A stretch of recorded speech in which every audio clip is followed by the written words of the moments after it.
Okay, കഴിഞ്ഞ 2 മാസമായിട്ട് ഞാൻ പബ്ലിക് സ്പീക്കിംഗ് സ്കിൽ പ്രാക്ടീസ് ചെയ്തുകൊണ്ടിരിക്കുകയായിരുന്നു.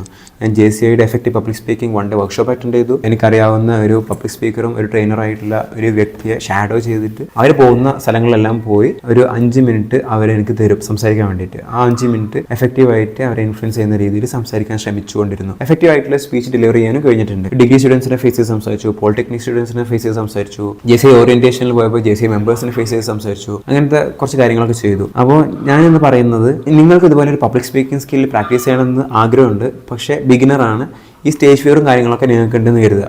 അങ്ങനെയാണെന്നുണ്ടെങ്കിൽ എനിക്ക് വർക്കൗട്ടായ കാര്യങ്ങളെല്ലാം നിങ്ങൾക്ക് വർക്കൗട്ട് ആവാനുള്ള ചാൻസ് വളരെ കൂടുതലാണ്. അപ്പോൾ ഇന്നത്തെ വീഡിയോയിൽ ഞാൻ പബ്ലിക് സ്പീക്കിംഗ് സ്കിൽ സിംപ്ലിഫൈ ചെയ്യാൻ പോവാണ്. ഒരു ബേസിക് ബിഗിനർ ലെവലിൽ നിന്ന് ഒരു ഇന്റർമീഡിയറ്റ് ലെവലിലേക്ക് എങ്ങനെ എത്തുന്നതാണ് ഞാൻ പറയാൻ പോകുന്നത്. ഈ ഒരു സെയിം മെത്തേഡ് ബേസ് ഇന്റർമീഡിയറ്റ് ലെവലിൽ നിന്ന് ഒരു അഡ്വാൻസ് ലെവലിലേക്കും പോകാൻ പറ്റുന്നതാണ്. ഒരു 4 മെത്തേഡ് ഉണ്ട്. ഈ 4 മെത്തേഡ് കറക്റ്റായിട്ട് അപ്ലൈ ചെയ്താൽ ഈവൻ ബിഗിനേഴ്സിന് വരെ എത്ര സ്റ്റേജ് ഫിയർ ഉള്ള ആളായാലും ആ സ്റ്റേജ് ഫിയറിന് ബ്രേക്ക് ചെയ്തിട്ട് മുന്നോട്ട് പോകാൻ കഴിയും. ഈവൻ ഏതെങ്കിലും ഒരു EPS ഇതുപോലെ നമുക്ക് പറയാം, ഈ ഒരു EPS അറ്റൻഡ് ചെയ്താൽ കുറച്ചൊക്കെ കോൺഫിഡൻസ് കിട്ടും. പക്ഷേ ഈ EPS അറ്റൻഡ് ചെയ്യാനുള്ള കോൺഫിഡൻസ് എവിടെ നിന്ന് കിട്ടും? അതല്ല എല്ലാവരും ഫേസ് ചെയ്യുന്ന പ്രശ്നം.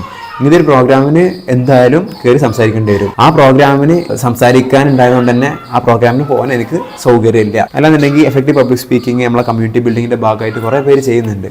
ആ കമ്മ്യൂണിറ്റി ബിൽഡിങ്ങിന്റെ ഭാഗമായിട്ട് ചെയ്യുന്നുണ്ടെന്നുണ്ടെങ്കിലും ആ ഒരു എഫക്റ്റീവ് പബ്ലിക് സ്പീക്കിംഗ് ട്രെയിനിങ് വർക്ക്ഷോപ്പിലേക്ക് കയറി ചെല്ലാനുള്ള ധൈര്യം ഉണ്ടാവണമെന്നുണ്ടെങ്കിൽ നമുക്ക് കുറച്ചൊക്കെ ഒരു മൊമെന്റ് ഓൾറെഡി ബിൽഡ് ആയിട്ടുണ്ടാവണം. അവിടെ കയറി ചെല്ലാനും അവിടെ ചെന്നാൽ എന്തായാലും സംസാരിക്കാനുണ്ടാവും. അതിന് എന്നെ കൊണ്ട് കഴിയില്ല എന്ന് മനസ്സിൻ്റെ ഉള്ളിൽ ധരിക്കുന്ന കുറേ പേരായിരിക്കും നമ്മളെല്ലാവരും. അപ്പോൾ ഈവൻ അങ്ങനെ ചിന്തിക്കുന്നവർക്ക് വരെ എങ്ങനെ അത് ബ്രേക്ക് ചെയ്യാന്നുള്ളതാണ് ഞാൻ ഇന്ന് പറയുന്നത്.